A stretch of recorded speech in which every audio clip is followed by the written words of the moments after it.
أشهد أن لا إله إلا الله وحده لا شريك له وأشهد أن سيدنا محمدا عبده ورسوله الذي لا نبي بعده اللهم صل على محمد سيد المرسلين وإمام المتقين وعلى آله وصحبه ومن دعا بدعوته إلى يوم القيامة أما بعد فقال الله تعالى في القرآن الكريم أعوذ بالله من الشيطان الرجيم بسم الله الرحمن الرحيم كنتم خير أمة أخرجت للناس تأمرون بالمعروف وتنهون عن المنكر وتؤمنون بالله الآية وقال رسول الله صلى الله عليه وسلم من عمل عملا ليس عليه أمرنا فهو رد الحديث. Bapak Ibu sekalian, jamaah syiar malam rahimakumullah, puji dan syukur kita panjatkan kehadirat Allah Subhanahu wa taala karena malam ini masih diberikan nikmat ya oleh Allah, terutama nikmat iman, Islam, juga kesehatan dan yang paling utama lagi adalah keistiqomahan kita dalam menjalankan syariat Allah Subhanahu wa taala. Sehingga malam ini kita bisa bertemu kembali dalam kajian rutin bedah buku, bedah kitab, kritik terhadap pemikiran Barat. Ini adalah materi yang terakhir sebelum nanti kita tutup di epilog ya kan dalam kitab itu. Materi malam ini kita akan membahas terkait dengan kritik ya terhadap pemikiran penting dalam sistem kapitalis yaitu terkait dengan kebebasan atau liberalisme. Baik, Bapak Ibu sekalian, saya izin share. Jadi kalau eh, kita perhatikan seperti yang kita bahas minggu lalu. Jadi ini adalah bagian kedua ya, bagian kedua dari eh, kritik terhadap konsep terpenting dalam peradaban Barat ya. Minggu lalu kita membahas terkait dengan individualisme. Malam ini kita akan membahas terkait dengan liberalisme ya. Jadi ada dua yang dibahas terkait dengan konsep terpenting dalam peradaban Barat ya. Yang pertama adalah individualisme dan yang kedua liberalisme. Dan hari ini kita membahas terkait dengan liberalismenya. Kalau kita lihat fakta ya seperti biasa kita membahas itu dalam dua perspektif ya. Pertama fakta terkait dengan keberadaan paham atau ide liberalisme dan yang kedua nanti kita akan melihat dari sisi kritiknya ya. Kritik terhadap liberalisme itu sendiri. Baik, eh, liberalisme atau kebebasan kalau kita perhatikan Bapak Ibu sekalian itu eh, sebenarnya sangat terkait erat dengan apa yang disebut dengan penghambaan, ya. Pengabdian atau dalam bahasa kita tentu ibadah sebenarnya itu kan. Jadi secara hakiki prinsip utama kebebasan pada umat manusia itu adalah kebebasan dalam artian lawan penghambaan. Dan secara linguistik atau secara bahasa atau dalam pengertian linguistik sejak awal memang digunakan ya kan. Jadi lawan dari kemerdekaan itu adalah penghambaan. Nah, kemudian meluas maknanya untuk mengungkapkan paradok ya, paradok pertentangan keadaan penghambaan dalam berbagai kultur dan peradaban. Jadi bagaimana penghambaan dalam sistem kapitalis, bagaimana penghambaan dalam sistem Islam, dan bagaimana juga penghambaan mungkin dalam sistem sosialis atau komunis. Nah, yang kita bahas dalam konteks hari ini, ya, sebenarnya penghambaan juga, ya, walaupun bahasanya adalah liberalisme, kebebasan, tapi sebenarnya penghambaan. Cuman penghambaan pada siapa? Nanti akan kita lihat ya dalam pembahasan berikutnya. Nah, kalau kita melihat berbagai definisi Barat, ya, perspektif Barat, ya, dari kamus kita bisa kita telusuri, gitu kan, bahwa pengertian liberalisme itu adalah lawan dari perbudakan. Nah, jadi lagi-lagi muncul perbudakan ya, atau penghambaan ya kan. Lawannya itu liberalisme. Dalam Dictionary of Philosophy ya yang ditulis oleh Roth itu disebutkan bahwa yang disebut dengan liberalisme berarti karena lawan dari perbudakan, kondisi seseorang yang tidak dalam keadaan perbudakan dan pelayanan. Jadi dia bebas gitu kan. Bahasanya liberal. Tidak ada perbudakan, tidak ada pelayanan. Ya. Kemudian juga dalam perspektif Barat bahwa kebebasan itu sebenarnya tidak adanya hambatan eksternal. Artinya orang Barat memaknai kebebasan sebagai tidak adanya batasan, kedaruratan atau paksaan dalam pilihan atau perbuatan. Jadi artinya mereka menganggap bahwa kalau ada keterpaksaan, kalau ada batasan ya dalam melakukan perbuatan, maka berarti itu tidak bebas, tidak merdeka, tidak liberal ya. Nah, sehingga kemerdekaan itu ada kaitannya dengan kedaulatan. Ya. Makanya manusia yang merdeka, bahasa mereka itu adalah manusia yang tidak tunduk pada batasan eksternal atau otoritas yang memaksa. Kalau kita melihat dalam sejarah ya, sejarah perjuangan liberalisme ini atau perkembangan liberalisme memang tidak lepas ya dari pertentangan antara intelektual dan kalangan gereja yang sudah kita bahas di awal. Jadi kalau kita lihat membaca arah ya arah dari ideologi Barat, ya akarnya itu kan sebenarnya tadi di masa pencerahan ya ketika mereka ingin membebaskan dari kungkungan gereja dan dominasi ya kekuasaan yang kolaborasi dengan gereja yang menurut mereka menindas mereka ya membatasi akal dan pikiran mereka ya. Nah, sehingga kalau kita lihat secara makna ya kebebasan itu sesuai dengan filosofi Barat itu dan beberapa pendapat misalnya kita bisa lihat ya. Pertama secara tadi, secara makna komprehensif. Jadi secara linguistik ya, Barat mendefinisikan kebebasan berarti pembebasan dari batasan, baik secara material maupun secara maknawi. Ya. Jadi artinya, makanya kan kalau kita lihat dalam perspektif Barat ya, wanita memakai kerudung, memakai jilbab itu dianggap tidak ada kebebasan. Kenapa? Karena kok berpakaian aja harus diatur, ya kan? Sehingga mereka bahkan mendefinisikan tadi, seolah-olah ya tadi berpakaian itu adalah merupakan bentuk perbudakan terhadap wanita. Ya. Nah, ini contoh ya, secara linguistik gitu ya. Nah, Aristoteles kemudian mendefinisikan bahwa lebih lebih sempit ya, kebebasan dalam demokratis gitu kan. Yaitu sebagai lisensi bagi setiap orang untuk hidup sesuai dengan keinginannya. Sama-sama juga ya, lawan dari kondisi perbudakan.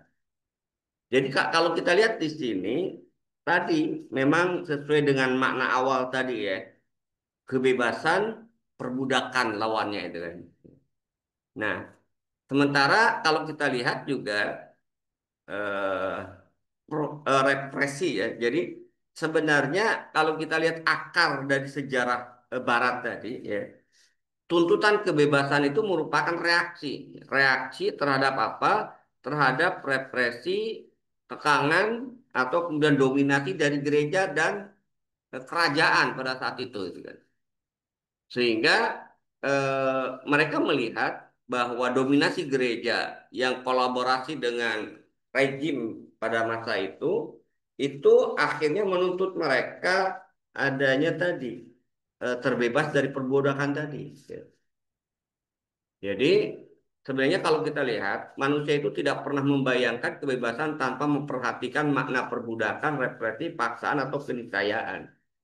Jadi tadi selalu kalau kita lihat eh, kebebasan itu lawannya itu perbudakan, kebebasan itu lawannya itu paksaan, kebebasan itu lawannya itu represif gitu kan. Artinya menunjukkan bahwa manusia itu ingin sebebas-bebasnya. Inilah yang menjadi filosofi yang kemudian sodorkan oleh para intelektual pemikir Barat. Walaupun nanti akan kita tunjukkan sebenarnya terjadi kontradiktif juga faktanya. Nah, kalau kita lihat setelah mereka memasuki masa pencerahan, ya, jadi setelah ada revolusi pemikiran, para filosof di abad ke-18 Masehi melihat abad pertengahan itu sebagai era perbudakan. Nah, itu tadi ya. Jadi kalau kita lihat kembali kepada silsilah atau akar ya. Jadi eh, mereka melihat para filosof ya, eh, termasuk intelektual ya yang melahirkan gerakan ya, istilahnya itu reformasi ya, agar dominasi gereja dan juga raja itu kemudian hilang. Karena di abad pertengahan, di mana gereja dan raja adalah tuan yang merampas kehendakan, nah sehingga perjuangan mereka untuk membebaskan dari dominasi ya gereja dan raja ya yang menurut mereka merampas kehendak mereka, maka muncullah tuntutan-tuntutan dari para filosof itu. Pertama, mereka menuntut adanya kehendak dan kedaulatan individu. Ya. Jadi individu bebas eh, berbuat tanpa ada tekanan dari gereja dan tanpa ada tekanan dari raja gitu ya. Makanya yang dituntut berikutnya itu adalah pembebasan dari belenggu gereja dan ajarannya yang nanti pada akhirnya melahirkan apa yang disebut dengan sekularisme ya, di mana mereka menganggap gereja itu terlalu mendominasi ya kehidupan mereka sehingga mereka menolak awalnya itu kan kalau kita lihat dalam perjalanan sejarah bangkitnya para filosof tadi untuk menolak dominasi gereja sampai mereka menafikan eksistensi agama. Nah, yang ketiga itu pembebasan dari tirani penguasa. Nah, sehingga kalau kita lihat tadi di sini gitu kan, jadi kata kebebasan, liberalisasi, ya liberalisme itu sebenarnya menjadi ekspresi dari semua inspirasi ini. Ya. Sehingga di awal abad 18 dengan munculnya para filosof tadi yang seolah-olah membawa pencerahan, itu menandai era baru dalam pemikiran dan pemikiran politik dan sosial di tengah-tengah kehidupan Barat. Ya. Nah, pada akhirnya kalau kita lihat, kita masih melihat fakta ya sebelum kritik itu, kebebasan yang dihasilkan dari abad pencerahan tadi sebenarnya menjadi salah satu pilar peradaban Barat. Ya, makanya kita sebutkan di awal tadi bahwa dua ide terpenting yang kemudian dikritik dalam kitab ini ya terkait dengan yang menonjol itu individualisme dan liberalisme. Karena keduanya itu sebenarnya saling terkait ya, saling berhubungan. Ya. Jadi eh, kenapa kemudian kebebasan ini merupakan pilar peradaban Barat, bagaimana disebutkan oleh Andre Haywood, ya kan, dalam bukunya Konsep in Politik, gitu kan, dia menyebutkan bahwa kebebasan pada galibnya atau pada umumnya dianggap sebagai nilai politik tertinggi. Ya. Jadi nilai politik tertinggi di dalam masyarakat liberal Barat. Makanya kalau kita lihat nanti liberalisme itu dalam seluruh aspek kehidupan. Liberalisme politik, liberalisme ekonomi, ya, termasuk juga liberalisme perilaku, gitu kan, kebebasan perilaku. Yang sebenarnya ini nilai ini tercermin dari karakteristik dengan ide dasar bahwa manusia adalah makhluk rasional yang memiliki kemauan sendiri. Jadi tidak mau diatur lah bahasanya itu kan. Tapi nanti akan kita tunjukkan bahwa kebebasan yang seperti ini sebenarnya tidak ada. Sehingga mereka melihat bahwa eh, karena mereka ingin terbebas dari kungkungan gereja dan dominasi raja, gitu kan, pada saat itu di abad pertengahan. Nah, kebebasan itu dianggap sebagai sebuah dasar untuk menciptakan kebahagiaan dan kondisi yang baik gitu kan. Dinilai dari mana? Dari pemenuhan kepentingan manusia atau realitas kemampuan yang terpendam. Nah, ini kalau kita lihat tadi, kebebasan ini mencerminkan pandangan Barat ya, yang menempatkan individu sebagai pusat. Nah, makanya kan itu individualisme, liberalisme itu kan. Nah, jadi kembali bahwa kebebasan yang muncul dalam eh, hasanah budaya pemikiran Barat itu sebenarnya ya ideologi nanti pilar dari peradaban Barat ya kan yang sangat penting. Ya. Nah, sehingga di sini nanti ada kaitannya itu kan, ada kaitannya antara eh, kebebasan dengan individualisme. Jadi di era pencerahan ya, Barat, nah ini mulai mulai agak bergeser itu kan. Artinya kalau di awal kan tadi disebutkan bahwa kebebasan itu kemudian lawan dari pengabdian, penghambaan ya kan. Nah, kemudian di era pencerahan itu Barat tidak fokus pada kebebasan secara mutlak ya, melainkan pada kebebasan khusus yang selaras dengan individualisme. Artinya apa? Artinya kebebasan individu untuk melakukan segala sesuatu yang tidak merugikan orang lain. Ya nanti muncul pada akhirnya, ya pada akhirnya kebebasan itu akan dibatasi, gitu kan? Ya, dibatasi dengan apa? Dengan undang-undang, dengan aturan. Jadi akhirnya lalu kebebasan itu ada atau tidak, gitu kan? Ini dari sini aja kita sudah melihat kontradiktif sebenarnya, itu kan? Di satu sisi mereka juga memahami adanya hak-hak orang lain. Di satu sisi dia juga ingin bebas, individu itu berbuat tanpa ada batasan gitu kan. Tapi kenyataannya realitasnya nggak bisa gitu kan. Maka muncul ya kan dalam perkembangannya kebebasan itu kemudian dibatasi oleh kebebasan individu yang lain. Jadi tadi kebebasan individu untuk melakukan segala sesuatu yang tidak merugikan orang lain. Nah, sehingga pembatasan terhadap hak-hak alamiah ini hanya boleh dilakukan demi memungkinkan anggota lain dari kelompok itu untuk menikmati hak mereka. Dan ini harus dipaksakan dengan undang-undang. Nah, ini kan sebenarnya nanti kita lihat ya, kesimpulannya menarik sebenarnya itu kan. Jadi pada akhirnya perjuangan kebebasan yang dituntut oleh mereka berhadapan juga dengan undang-undang gitu. Akhirnya mereka buat sendiri undang-undang. Kenapa? Karena kebebasan seseorang itu akan berhadapan dengan kebebasan orang yang lain. Nah, agar tidak merugikan kebebasan yang satu dengan kebebasan yang lain, harus ada regulasi undang-undang yang dipaksakan. Jadi sebenarnya hampir sama sebenarnya. Kalau dulu yang memaksa itu adalah ya raja dan dominasi gerejanya. Nah sekarang berarti ketika masuk ke abad pencerahan tadi, yang memaksa itu adalah undang-undang yang dibuat oleh mereka bersama, gitu kan, yang disepakati, gitu kan. Nah sehingga kalau kita lihat akhirnya kalau kita perhatikan, ya, jadi eh, terjadi perubahan paradigma ya.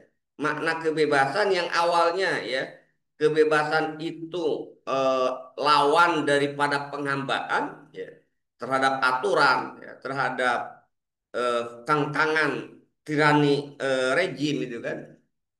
Tapi akhirnya ya juga memunculkan juga eh, sisi lain gitu kan ketika mereka menuntut perubahan ternyata perubahan dari penghambaan kepada liberalisme kebebasan ternyata nggak bisa juga pada akhirnya mereka juga harus mengabdi kepada apa kepada aturan yang dibuat oleh negara yang merupakan bahasa mereka itu wakil dari masyarakat seperti yang teori kemarin kita bahas di kontrak sosial.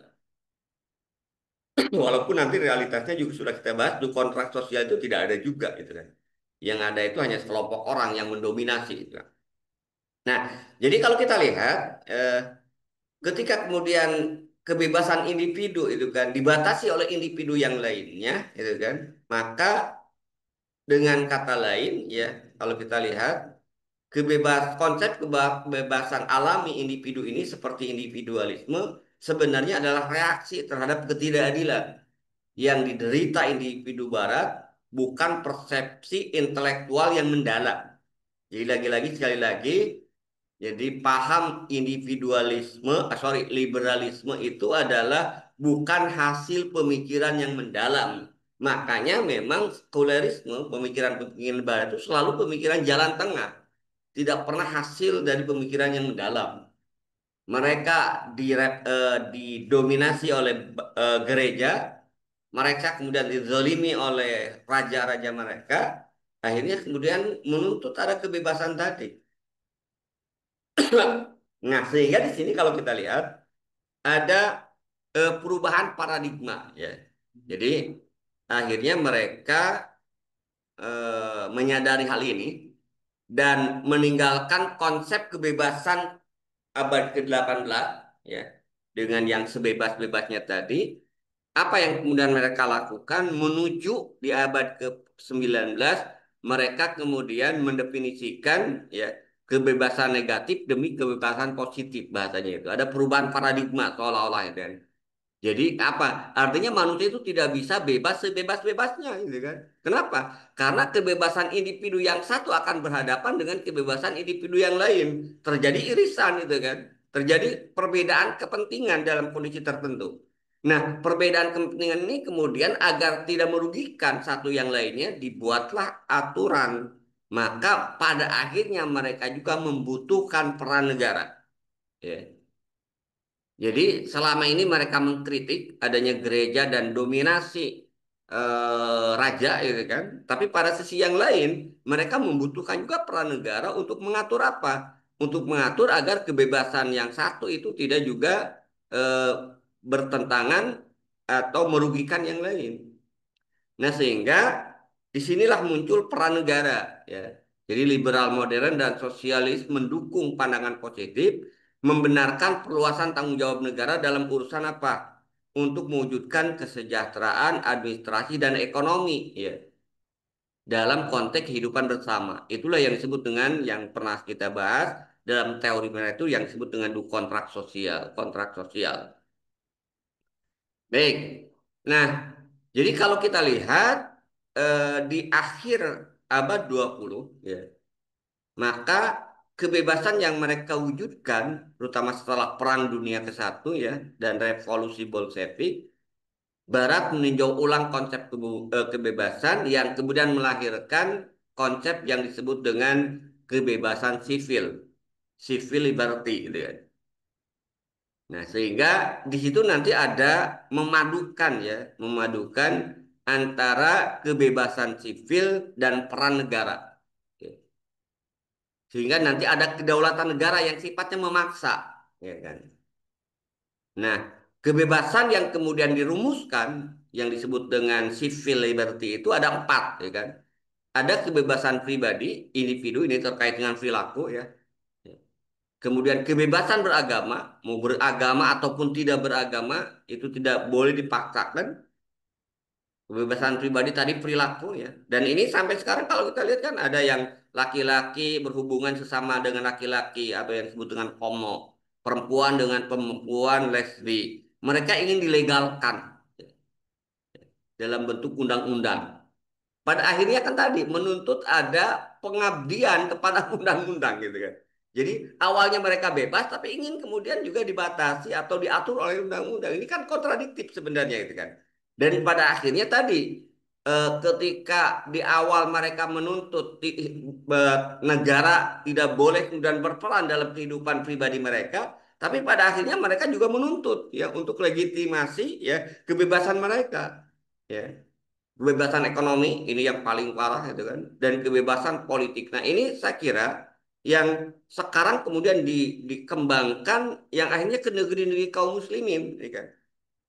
Padahal di barat itu ada kerusakannya luar biasa. Nah, sehingga kalau kita lihat di abad 20 ini ya eh, kebebasan itu kemudian dikembangkan dikaitkan dengan peran negara. Ada hubungan dengan negara.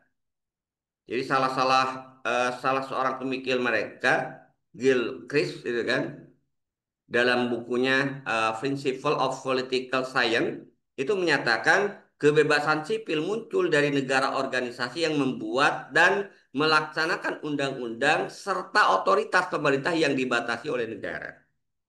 Artinya dari kebebasan sipil ini melahirkan apa yang disebut dengan kedaulatan negara. Muncul kedaulatan negara yang fungsinya itu untuk menjamin kebebasan individu. Kan sebenarnya kontradiktif dengan konsep awal. Konsep awal mereka tidak mau kemudian diatur oleh negara, ya. Tidak mau kemudian didominasi oleh gereja, gitu kan, dengan aturan dan regulasinya, gitu kan. Tapi pada akhirnya mereka juga membutuhkan negara untuk menjamin kebebasan mereka. Nah, jadi dari sini kita bisa lihat sebenarnya kebebasan dalam artian mutlak itu nggak ada faktanya itu. Nanti kita jelaskan deh, lebih jauh deh. Cuma dari sini kita bisa pahami bahwa kebebasan secara mutlak itu faktanya nggak ada gitu kan. Sehingga yang menjadi masalah itu adalah apakah nanti regulasi aturan itu eh, istilahnya itu eh, menguntungkan semua atau tidak itu aja gitu kan. Nah, akhirnya kan akan, nah itu akhirnya kembali kepada ideologi tadi di awal. Makanya kebebasan itu bagian dari ideologi yang lahir dari ideologi.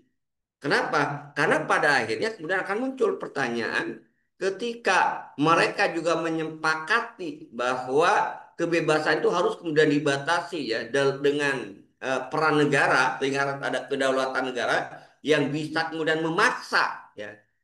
Nah, akhirnya apa? Mereka pun harus tunduk kepada undang-undang tersebut, ya kan? Jadi kan nggak nanti dijelaskan di sini nggak ada bedanya itu kan dengan apa yang terjadi pada masa kegelapan Romawi gitu ya.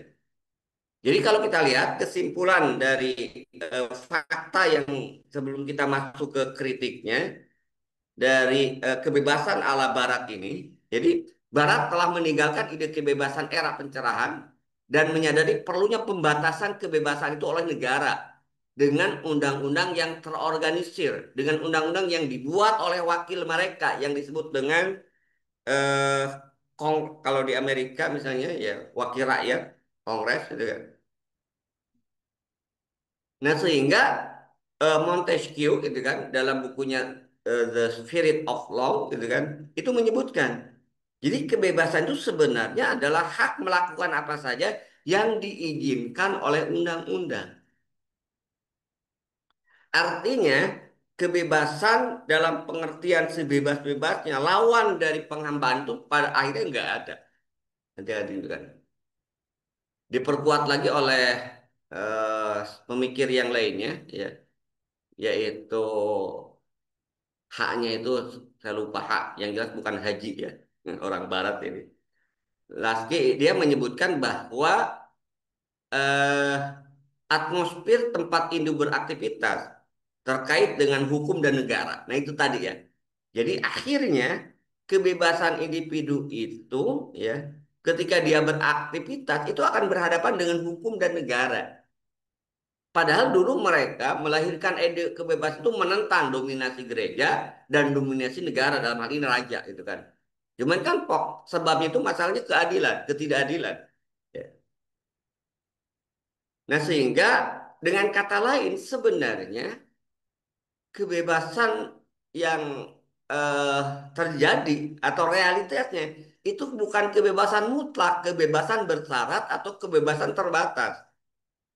Sehingga didefinisikan sebagai kemampuan untuk memilih di antara hal-hal, ya, beberapa hal tanpa merugikan orang lain atau tunduk pada tekanan kecuali yang dipaksakan oleh hukum yang adil dan kewajiban sosial. Nah, pada akhirnya akan bertumpu kepada bukan kebebasan mutlak, tapi mereka akan tunduk kepada hukum yang menurut mereka adil. Nah, jadi problemnya itu sebenarnya bukan kebebasannya itu sendiri. Problemnya itu adalah ketika mereka berontak sebenarnya kepada dominasi gereja dan raja itu kan kepada ketidakadilan. Harusnya yang kemudian dimunculkan itu bukan kebebasan mutlak gitu kan. Menghilangkan peran negara gitu kan. Tapi apa? Bagaimana menciptakan hukum yang adil. Nah, akhirnya nanti kita akan temukan dalam Islam gitu kan. Nah, jadi ini eh, fakta ya. Nah, konsep ini menunjukkan evolusi pemikiran yang kritis dan reflektif terhadap kebebasan menjadikan sebuah dialog yang menurut saya perlu kita renungkan bersama. Jadi kalau selama ini orang yang mengagung-agungkan kebebasan dalam perspektif Barat, ternyata sebenarnya ya kebebasan mereka pun dibatasi oleh undang-undang. Nah, cuman kan kita berpikir sekarang siapa yang berhak menentukan undang-undang itu.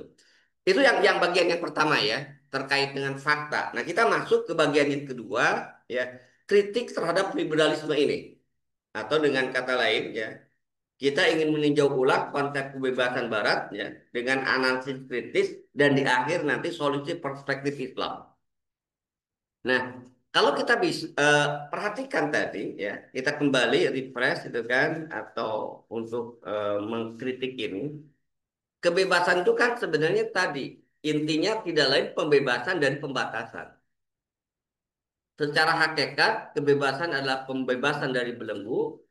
Nah, konsep ini secara intuitif dipahami oleh seluruh umat manusia dan tertuang juga dalam Kamus Kamus Barat. Misalnya itu kan yang disebut dengan budak yang dibebaskan itu adalah seorang budak yang lepas dari belenggu tuannya, baru dikatakan bebas, merdeka. Negara merdeka misalnya sebuah bangsa yang bebas dari penjajahan disebut merdeka dan independen.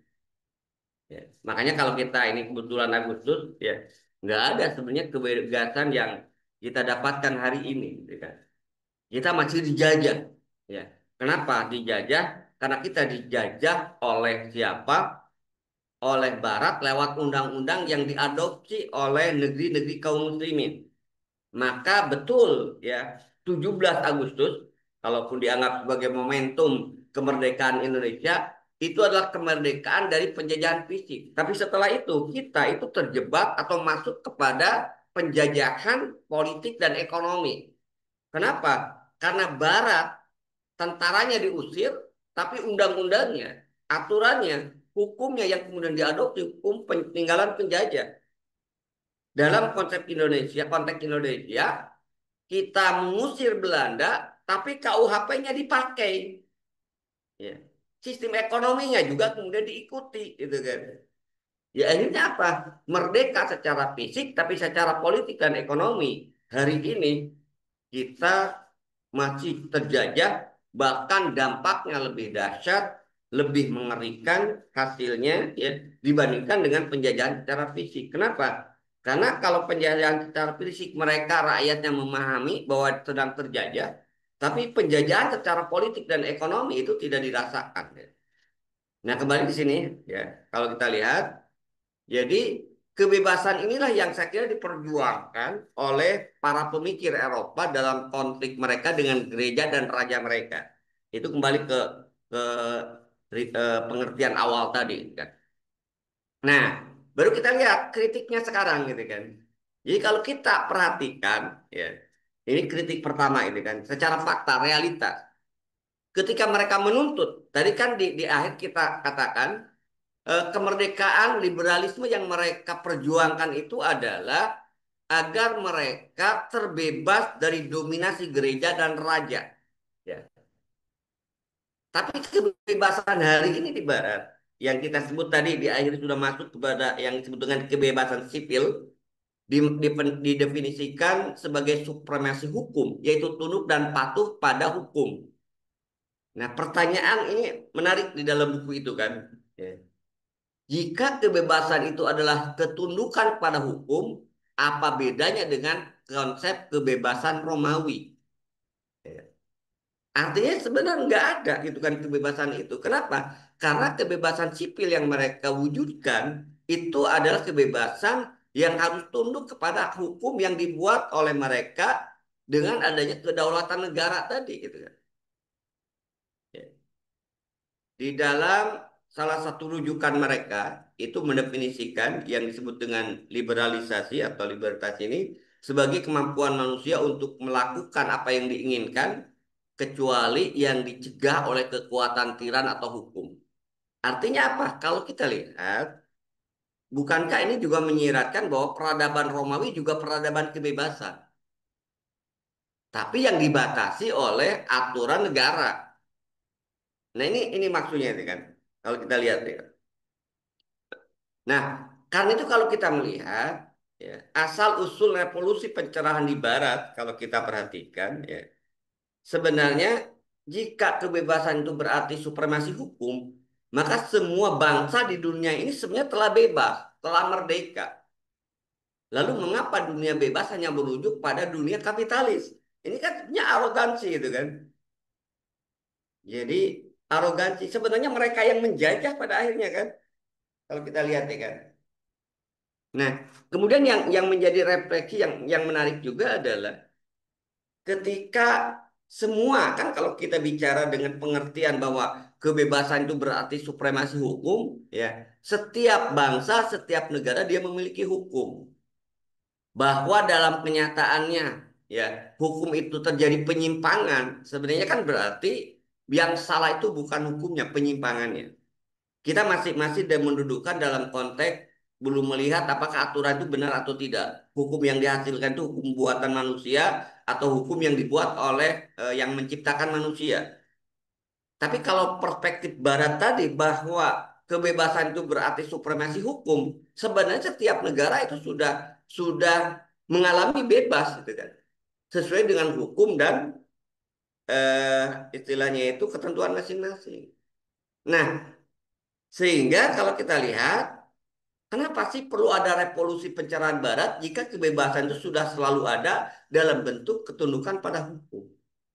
Nah, akhirnya adalah kalau kita lihat sebenarnya ini kebebasan absolut itu utopia nggak ada gitu kan. Jadi kalau kita kaitan, kalau kita bicara tentang negara itu kan, sering mereka menyebutkan bahwa negara demokrasi itu negara yang memimpikan kesejahteraan itu sebenarnya utopia. Sama dengan utopia juga dengan kebebasan absolut. Tapi mereka menuduh bahwa negara khilafah yang utopia. Padahal negara khilafah 12 abad lamanya mampu mensejahterakan umat manusia. Mereka katakan utopia, demokrasi yang baru kemudian 2 abad dan kemudian terbukti ya kejahatannya menimbulkan kesenjangan, ya ketidakadilan, mereka impi-impikan ya kan. Jadi yang kalau saya lihat ini di sini karena konteksnya dengan negara tadi itu kan kaitannya dengan negara nanti, yang utopia itu mereka yang memperjuangkan demokrasi, bukan mereka yang memperjuangkan tegaknya negara yang didasarkan pada syariat Islam. Nah, kembali ke sini gitu kan. Jadi, kebebasan yang absolut itu faktanya itu utopia, sebuah paham yang memang tidak bisa, tidak ada realitasnya. Utopia itu utopis kan, tidak ada realitasnya. Kenapa? Pertama kalau kita lihat, tidak mungkin individu hidup dalam masyarakat tanpa batasan. Pasti di masyarakat apapun, sesederhana apapun ya eh, batasan itu, mereka akan membuat undang-undang, sistem, adat, atau tanggung jawab. Organisasi sekecil apapun kalau kita lihat, contoh itu kan, organisasi terkecil itu kan sering kita sebut keluarga, kan. Keluarga itu nggak ada kebebasan.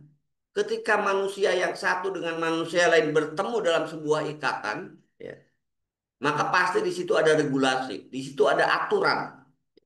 Kenapa? Karena ketika mereka bersatu itu ada hak dan tanggung jawab. Akhirnya apa? Tidak ada yang namanya kebebasan. Ya. Yang kedua, kalau kita lihat, ya, kebebasan mutlak dalam pengertian tanpa batasan hanya mungkin jika apa? Jika manusia itu memilih hidup mengasingkan diri, baru ada gitu kan. Kalau hidupnya di hutan sendirian, baru ada gitu. Tapi kan realitasnya manusia itu nggak ada yang hidup sendiri. Ya. Maka ketika manusia bersama, itu saya katakan tadi, jangankan dalam sebuah komunitas dalam bentuk negara ya, dalam bentuk masyarakat. Ketika laki-laki dan perempuan diikat dengan satu ikatan pernikahan, di situ tidak lagi ada kebebasan mutlak. Masing-masing punya hak dan kewajiban. Hak dan kewajiban itulah yang kemudian disepakati oleh mereka dalam bentuk aturan yang mereka sepakati bersama. Kalau seorang muslim tentu aturannya itu ya kembali kepada syariat Islam. Jadi kebebasan mutlak hanya akan ada kalau manusia hidup sendiri. Dan faktanya tadi tidak ada manusia yang bisa hidup sendiri. Nah, sehingga kalau kita lihat realitas dan konsep alami tadi, itulah kita ngambil kesimpulan bahwa konsep kebebasan absolut itu sebuah utopia, sebuah gambaran yang imajiner, berbeda dengan kondisi nyata di mana manusia selalu terikat disiplin pada hukum. Ya. Itu kritik yang pertama kalau kita lihat ya, bahwa kedua berarti ya. Kalau tadi sebutkan kritik yang pertama itu kan kontradiktif dalam narasi kebebasan Barat ya. Yang kedua, kebebasan absolut itu sebenarnya hanya sebuah utopia gitu kan. Nah, kita lihat realitasnya gitu kan. Sebenarnya kalau kita mau berpikir ya secara eh, mendalam ya, bahwa sejak awal tidak ada kebebasan mutlak setiap individu. Ya. Baik di dalam kehidupan abad kuno bahasanya, atau dalam kehidupan modern, baik di masyarakat timur maupun di masyarakat barat, maka masyarakat itu pasti ada regulasi, ada aturan, ya, di mana mereka dikondisikan untuk disiplin dengan hukum. Artinya tadi tidak ada yang namanya kebebasan dalam pengertian mutlak. Nah, oleh karena itu kalau kita perhatikan, kalau kita bicara terkait dengan konsep kebebasan barat tadi, ya, jika didefinisikan sebagai supremasi hukum, maka kehilangan kredibilitasnya sebagai sesuatu yang unik atau istimewa. Jadi tidak ada istimewanya kebebasan yang diemban oleh Barat, yang diajarkan oleh Barat. Yang ini eh, orang Muslim, intelektual Muslim, ya itu yang mereka tertipu itu kan dengan peradaban Barat, termasuk wanita-wanita yang mengusung feminisme. Kan feminisme itu kan ide dasarnya itulah liberalisasi kebebasan untuk wanita. Padahal itu tidak ada faktanya gitu kan. Nah, nah karena itu di buku ini itu disebutkan bahwa sebenarnya kebebasan Barat itu sebuah ideologi, ya, yes, yang muncul dari keyakinan. Tinggal masalahnya itu ideologinya itu benar atau salah gitu aja masalahnya itu kan. Jadi kalau kita lihat ini bahasanya ini sindir itu kan, kejujuran semantik terkait dengan kebebasan itu hanya bisa dipahami dalam konteks pemikiran Barat itu sendiri. Jadi itu bukan sebuah pengetahuan yang universal. Jadi individualisme, sorry maaf, liberalisme itu bukan sebuah pengetahuan yang universal, tapi merupakan sebuah ide palsu yang mengenalkan pemikiran dan konsep Barat sebagai sebuah ideologi tadi.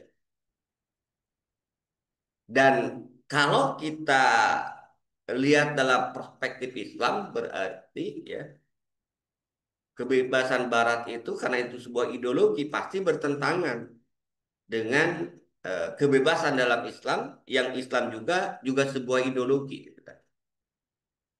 Nah, ini contoh nyata ya, contoh nyata bahwa rusaknya kebebasan ya yang digembar-gemborkan oleh Barat faktanya itu, dan kemudian mereka mengalihkan sebenarnya kepada kebebasan dalam bentuk pornografi ya. Jadi di sini disebutkan bahwa kepalsuan kebebasan itu sesungguhnya dipahami dengan baik oleh Barat sendiri, ya, terutama pada ribuan undang-undang dan sangat nyata itu dalam pajak. Mereka melihat bahwa pajak itu sesuatu yang mengekang, pajak itu sesuatu yang zalim, gitu kan? Ya, sesuatu yang mereka harus hindari. Makanya kalau kita lihat banyak orang-orang di Barat juga ngemplang pajak, bahkan mereka menghindari pajak. Ada yang disebut dengan kita dulu melihat ya fenomena yang disebut dengan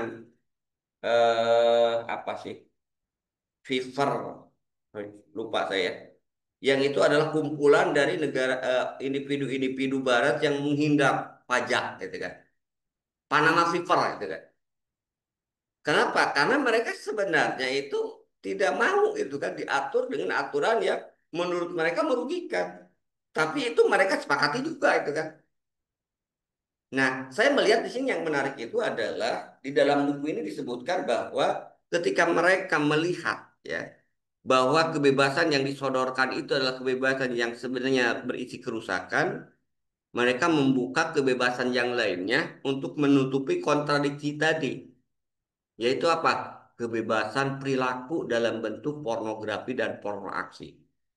Ini dalam rangka mengalihkan perhatian dan menyibukkan diri ya dari berpikir kritis atau mencari alternatif sistem yang benar itu seperti apa. Akhirnya mereka sibuknya ke situ. Gitu. Nah, karena itu terakhir sebagai solusi ya, kebebasan sejati itu hanya ada dalam Islam. Jadi di awal sudah sebutkan bahwa kebebasan itu sering diidentikan dengan lawan dari penghambaan. Justru kalau kita lihat di dalam Islam itu nggak ada kebebasan itu. Kenapa tidak ada kebebasan itu? Karena di dalam Islam, ya, bahwa manusia diciptakan oleh Allah Subhanahu wa Ta'ala untuk menghamba kepada Allah, menghamba kepada Sang Pencipta. Realitasnya tadi sudah disebutkan, manusia adalah makhluk sosial yang mustahil bebas dari batasan sistem atau hukum. Ya. Makanya kalau ada orang yang mengkritik gitu kan, seolah-olah hukum Islam itu tidak adil, ya.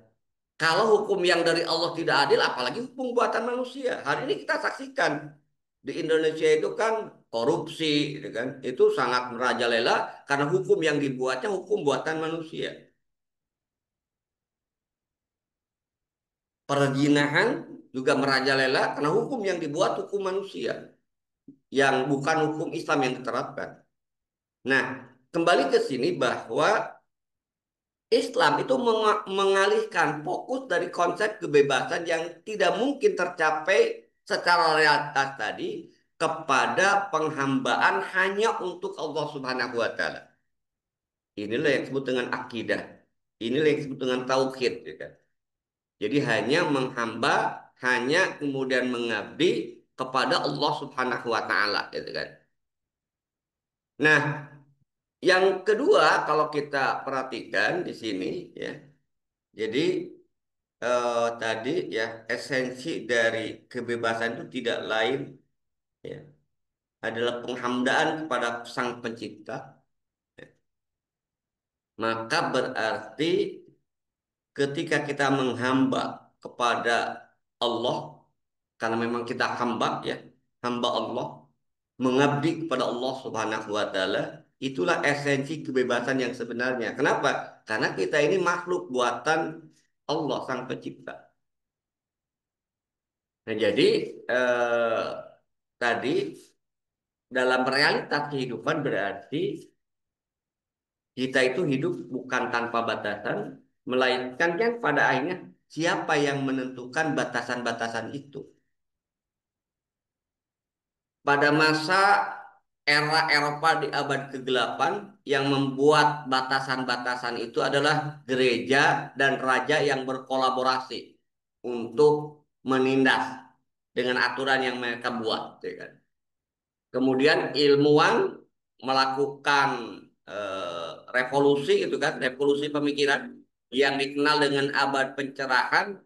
Nah, maka lahirlah juga aturan, ya. Aturan yang secara teori mereka ciptakan sendiri, yang disebut dengan kontrak sosial, kesepakatan mereka itu kan. Dan akhirnya kita lihat juga sama-sama hasilnya dari manusia juga, tidak adil juga, menimbulkan ketidakadilan juga itu kan.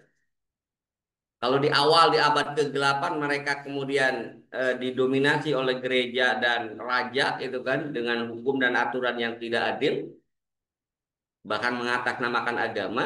Ketika mereka masuk ke masa pencerahan, mereka buat undang-undang sendiri, aturan sendiri yang sebenarnya realitasnya itu juga bukan aturan masyarakat, aturan yang dibuat oleh segelintir orang atas nama masyarakat, atas nama rakyat.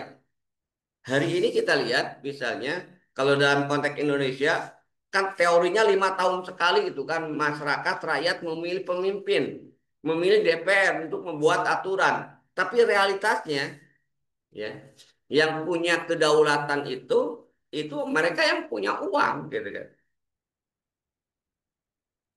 Aturan dibuat untuk kepentingan oligarki bukan untuk kepentingan masyarakat, tapi mereka menjustifikasi atas nama masyarakat.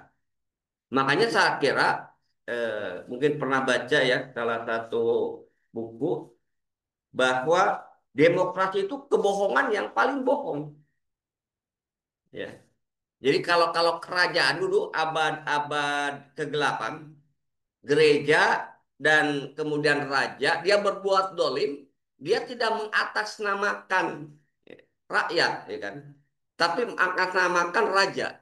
Nah, demokrasi itu berbuat dolim, membuat aturan yang menyengsarakan rakyat, manusia, itu atas nama rakyat. Itu kan kebohongan yang luar biasa. Sudah dolim, bohong gitu kan yang dihasilkannya. Nah, lalu Islam datang tadi. Islam membebaskan manusia dari penghambaan kepada manusia dan mengangkatnya pada penghambaan agung kepada pencipta. Karena itu kalau kita bicara terkait dengan makna kemerdekaan, karena kalau bicara liberalisasi itu tadi kan selalu dimaknai dengan kemerdekaan, maka dalam pandangan Islam kebebasan itu adalah atau kemerdekaan sebenarnya ketika manusia mengabdi hanya kepada Allah Subhanahu wa taala. Inilah yang disampaikan oleh Panglima Perang Islam ketika mau Futuhat terhadap Romawi, ya. Amir Rubai dia mengatakan, ya, jitukum liuharirukum min ibadatil ibad ila ibadati robil ibad. Nah, jadi aku datang untuk membebaskan kalian dari penghambaan kepada manusia menuju penghambaan kepada Robul Ibad, pencipta manusia. Jadi itulah esensi kebebasan yang sejati dalam pandangan Islam. Sehingga kalau kita simpulkan, ya, bahwa kebebasan dalam Barat itu tidak ada sebenarnya, ya, sebuah utopia itu kan, karena mereka menciptakan aturan dengan hawa nafsunya, maka sebenarnya kemerdekaan yang hakiki itu hanya ada di dalam Islam tadi, kebebasan yang hakiki itu hanya dalam aturan Islam. Kenapa? Karena tadi sejalan dengan tujuan penciptaan manusia, ya. Jadi kebebasan kebebasan yang hakiki, kebebasan yang hakiki bukan liberalisme. Saya kira kalau isme nanti jadi lain seperti perspektif akal. Maksudnya tadi kebebasan yang hakiki, kemerdekaan yang hakiki itu tercapai terwujud ketika manusia hanya menghamba pada sang pencipta, yaitu Allah Subhanahu wa taala, bukan menghendak pada makhluk. Itulah derajat paling mulia dan martabat paling tinggi, ya, dari kemerdekaan manusia, yaitu ketika mereka hanya beribadah kepada Allah Subhanahu wa taala. Inilah juga dimaknai, ya, karena manusia memang hidup itu diciptakan untuk beribadah. Di dalam Al-Quran surat Az-Zariyat ayat 56 Allah berfirman, "A'udzubillahi minasyaitonirrajim, wa ma khalaqtul jinna wal insa illa liya'budun." Dan aku tidak menciptakan jin dan manusia melainkan supaya mereka beribadah kepadaku, kata Allah. Artinya, ya, kebebasan dalam Islam adalah kebebasan ketika kita hanya beribadah pada Allah Subhanahu wa taala. Beribadah pada Allah artinya menjalankan syariat Allah Subhanahu wa taala, maka kemerdekaan yang hakiki adalah ketika manusia, ya, itu melaksanakan syariat Islam secara kafah dan negara, ya, itu menjalankan fungsinya untuk apa? Untuk menjaga agar manusia senantiasa menjalankan syariat Allah Subhanahu wa taala. Itulah hakikat kemerdekaan, kebebasan yang sejati, kebebasan yang benar yang sesuai dengan fitrah manusia, yang karena memang manusia diciptakan oleh Allah Subhanahu wa taala. Itu ya barangkali ya yang bisa kita ulas ya dari kritik eh, terkait dengan liberalisme, kebebasan dalam perspektif Barat. Itu barangkali ya, Ustaz Azhar, sebagai pengantar eh, diskusi kita malam ini. Saya kembalikan pada Ustaz Azhar. Terima kasih. Assalamualaikum warahmatullahi wabarakatuh.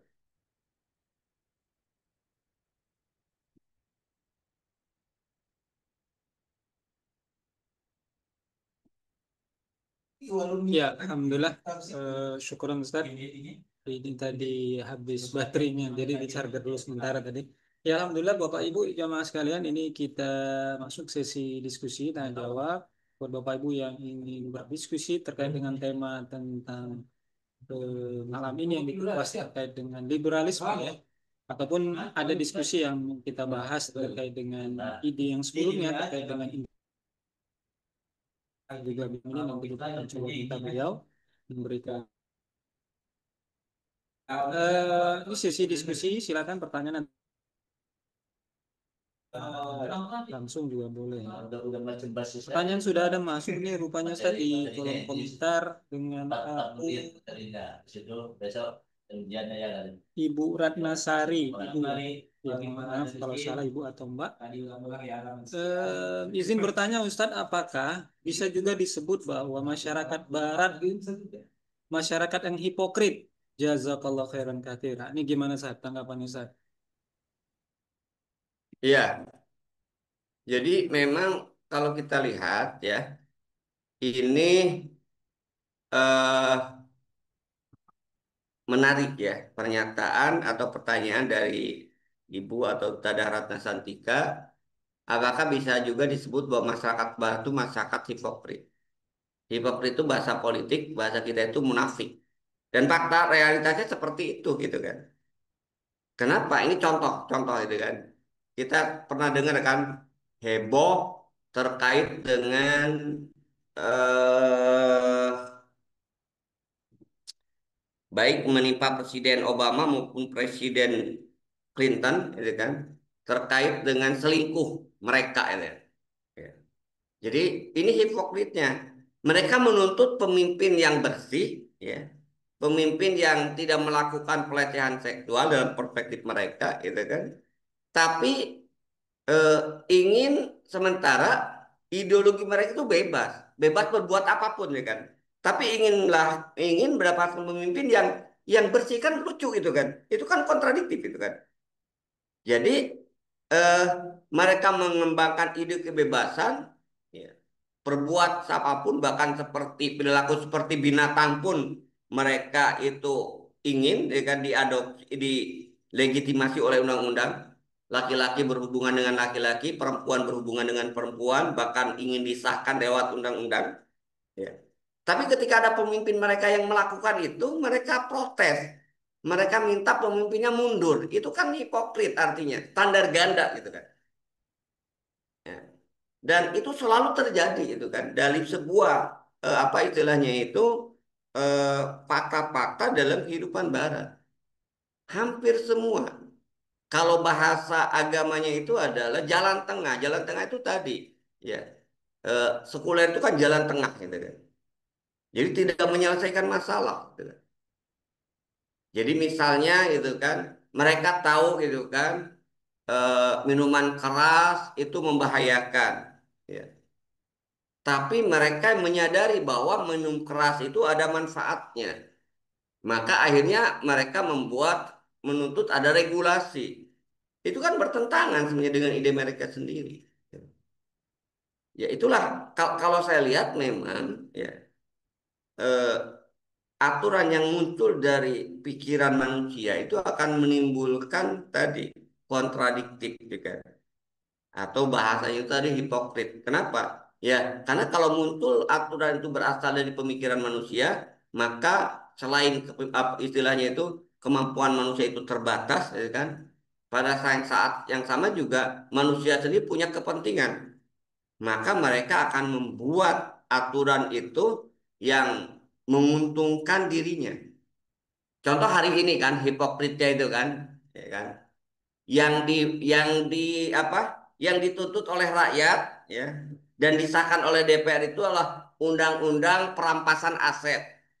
Tapi yang direalisasikan oleh pemerintah lewat beberapa kementerian itu undang-undang perampasan tanah milik rakyat. Ya, tanah 2 tahun nganggur dijabel oleh negara gitu kan, tabungan 3 tahun tidak ada transaksi diambil oleh negara gitu kan, diblok maksudnya. Ini kan hipokrit ya kan, yang dituntut itu adalah sebenarnya itu adalah eh, perampasan aset koruptor, justru yang disahkan oleh DPR yang kemudian dilakukan oleh pemerintah justru perampasan aset milik rakyat. Ya. Jadi itu yang kontradiktif kan, hipokrit. Ya. Dan pelakunya itu ya DPR itu kan dan pemerintah itu kan rejim ya. Yang kalau kita kaitkan dengan undang-undang eh, ekonomi ya, regulasi ekonomi ya, semua undang-undang itu hanya menguntungkan oligarki.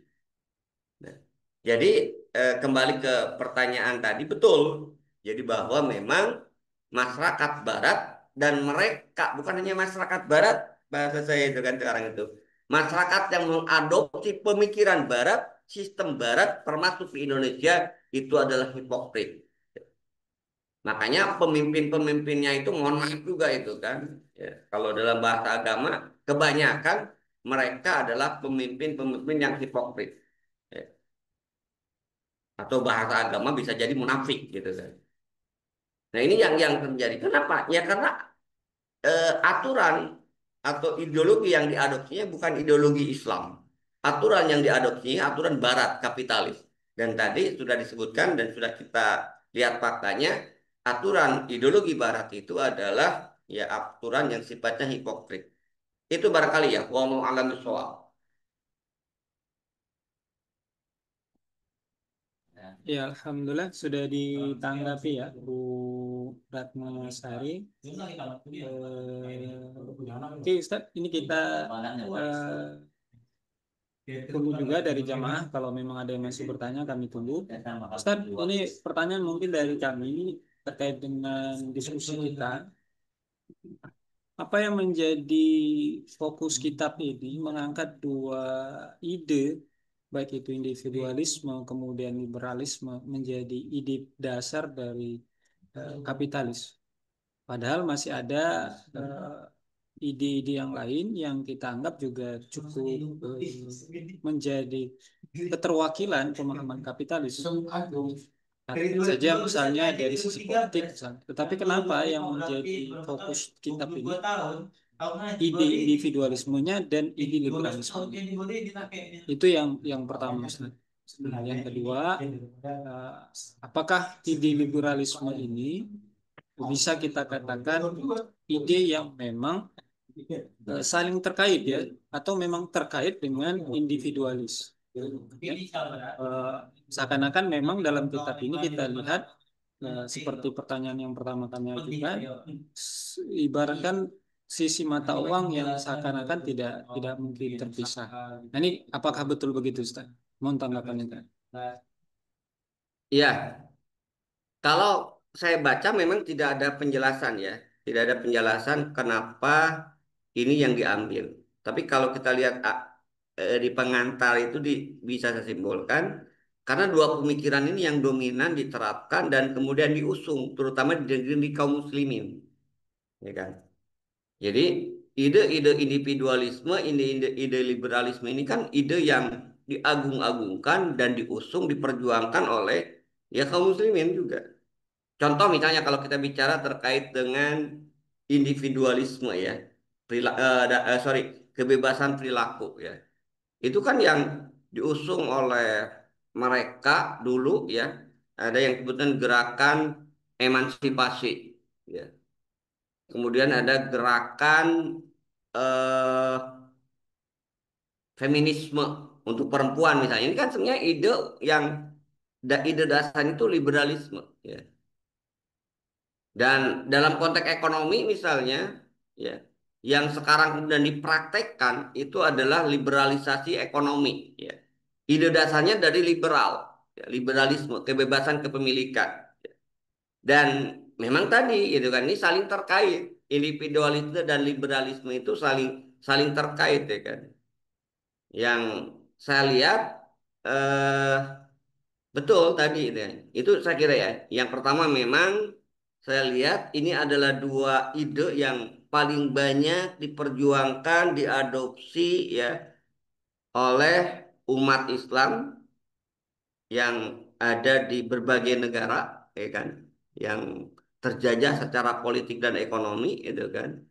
Yang kedua dampaknya sangat terasa, itu kan. individualisme dan liberalisme ini gitu kan, rusak dan merusak gitu kan. Tapi banyak yang tertipu gitu kan. Nah, makanya dibongkar menurut saya di buku ini ya kepalsuan utopianya ide liberalisme ya dan juga ide individualisme gitu kan. Nah, kemudian kalau pertanyaan kedua memang tadi individualisme dan liberalisme saling terkait, ibarat dua sisi mata uang, maka di sini juga disebutkan ya kan, individualisme dan liberalisme itu yang saling terkait. Maka mungkin ya itu kemudian dibahas. Sementara ide-ide yang lain ya yang juga muncul ya kan seperti patriotisme, seperti juga nasionalisme yang berasal dari barat ya. Ya, itu juga memang ide yang rusak, ya, tapi tidak tidak sedahsyat eh, kerusakannya itu, ya, itu individualisme dan liberalisme gitu kan. Itu ya, mungkin wallahu alam.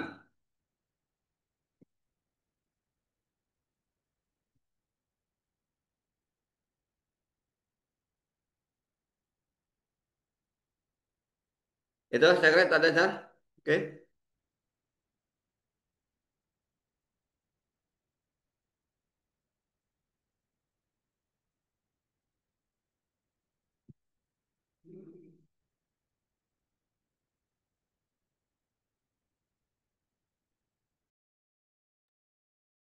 Baik, Bapak Ibu masih ada? Oke. Kalau Oh, belum nih. Sepertinya nggak ada lagi, Sat. Kira-kira ada yang ingin disampaikan? Kita tutup, Sat. Assalamualaikum. Baik, saya kira cukup ya.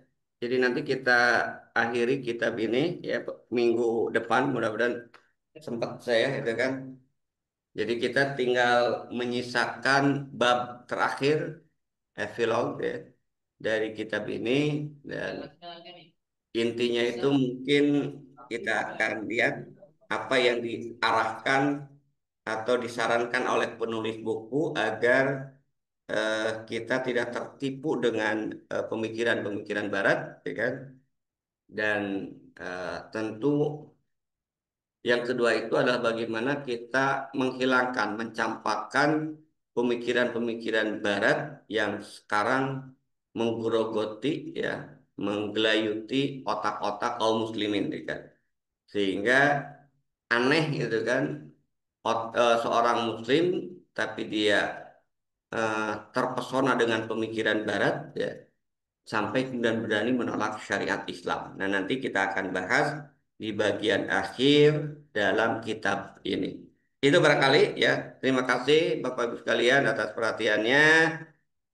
Selamat untuk beristirahat. Mohon maaf kalau ada kekeliruan. Billahi sabilillah. Assalamualaikum warahmatullahi wabarakatuh.